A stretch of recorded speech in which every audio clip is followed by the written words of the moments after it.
Hi Bruce, how are you? I'm Hi. Nelia. I'm Nelia from Argentina. I'm so involved in this case in Justin versus Blake, but I want to know why you were interested on making this documentary. That I love it. I understand a lot of things that were amazing, and I thought I didn't knew. Good. Good. That's the idea. We wanted people to learn things about new things about the case that they thought they knew. I think it's a fascinating case study. I thought originally it was just a simple Hollywood fluff story, but it's actually much deeper than that. I mean, this is a real story about workplace harassment. It's a story about celebrity. It's a story about social media and how our own opinions are shaped by social media. And I think it's kind of an important story in the context of all of those things. So, yeah, I was very intrigued by it. The more I dug into it, the more fascinated I got. And what was the most difficult part to take care on, because like you said, the social media were so involved. And for example, here in Argentina, I read and I saw a lot of videos of people analyzing the case. What was the most difficult part for you to understand this case, knowing that also violence is involved? Yeah, no, absolutely violence is involved, and people tend to forget that. Or at Yes. least in the original story, it ends with us. That's also one of the major themes.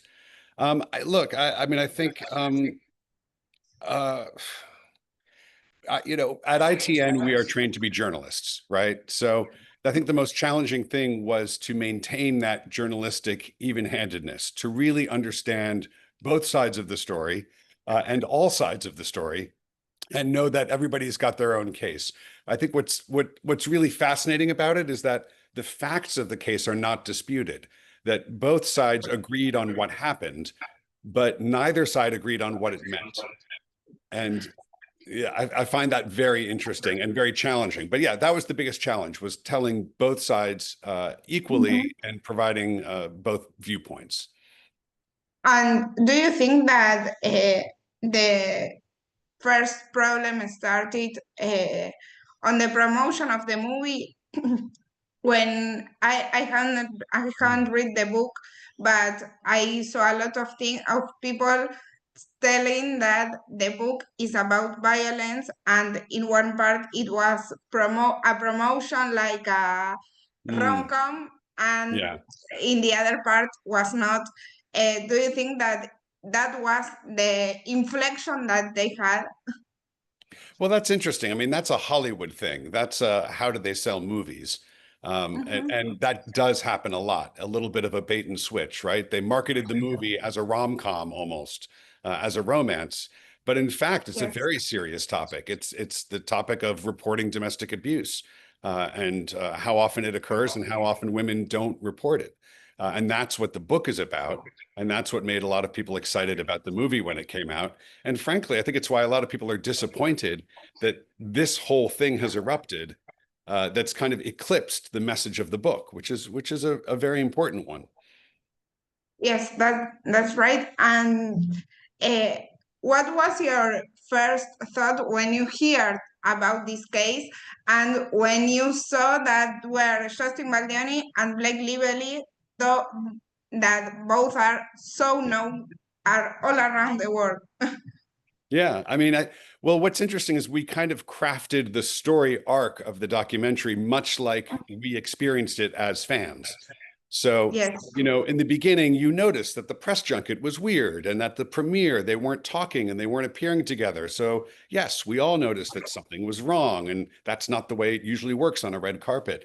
And then came this bombshell announcement by Blake, and immediately you're like, oh, poor Blake, this is terrible. But then comes this announcement from Justin. So there's this kind of whiplash effect that we all went through, where we agreed with one, oh, but then there's more information, and now we agree with the other one. Oh, but there's more information, and now we agree with her again. And the film Yes. kind of mirrors that. If you watch it down, we structured it very carefully so that Act One lays out everything up through the premiere. Act Two gives you the Blake side of things. Act Three goes deeper into Justin's side.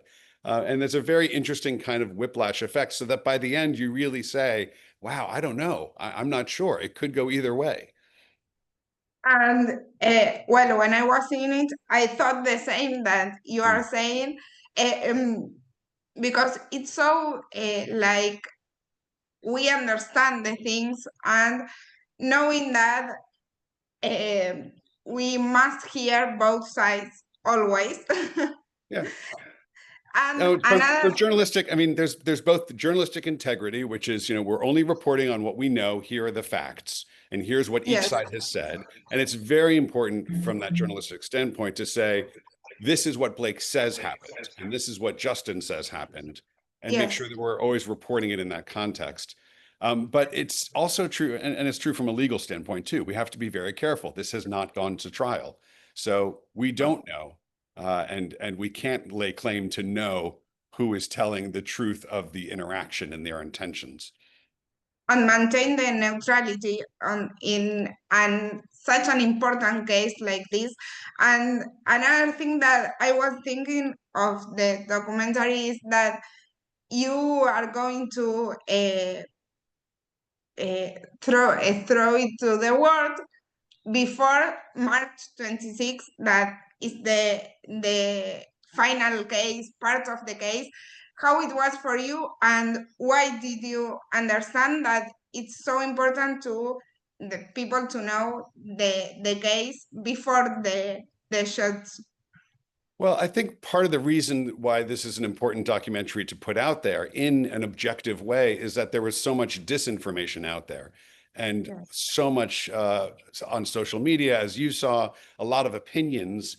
And what happens, as we all know, on social media is if you click on one opinion, you're going to get the same opinion then 20 times.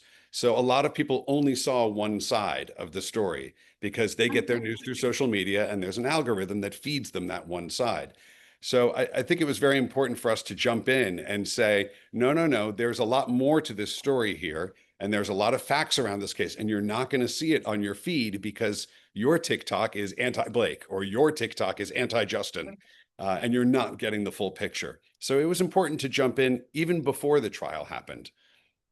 For example, for me, in my case, I grow up with Gossip Girl, Yeah. and of course, when I'm rolling on my Instagram or on my TikTok, it's always Blake as Serena van der Woodsen, and when this appeared, my algorithm was like Blake, Blake, Blake, and I was like, okay, I need to know more about this, Yeah. um, because the domestic violence is so important. So I Mhm. was okay, I understand in these years that I need to know everything Mhm.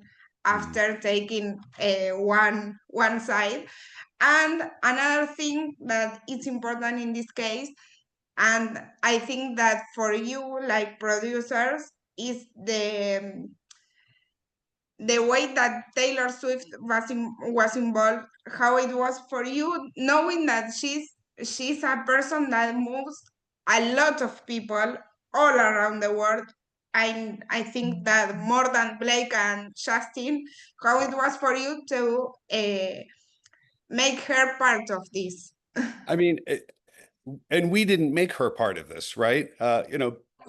Blake talked about that encounter, as did Justin, and they both talked about what happened that evening at the apartment, right? And they're the ones who brought up Taylor and Ryan. They're just part of the story. But you're right, it's very difficult to bring them in without it becoming overshadowed by, oh my gosh, it's Taylor Swift. Oh my gosh, it's Ryan Reynolds. Yes. And there's all this, celebrity buzz around them. And so it's very important that we just look at the context of this storyline and what did it mean and what actually happened in that apartment. Again, nobody disputed the facts. Everybody agrees that yes, Blake and Ryan and Taylor met with Justin. They talked over the script a little bit, but what Justin felt was threatened. Here are my A-lister friends trying to manipulate the movie. And what Blake was feeling was, hey, look at these amazing creative minds that I'm bringing in to help us with this movie. So it's very hard to parse when you're dealing with how people interpret what happened. But what happened is not in dispute, and Taylor was part of it, and so was Ryan. So We'll have to see if they show up at the trial. That would be crazy, but it's quite possible. They are part of the story.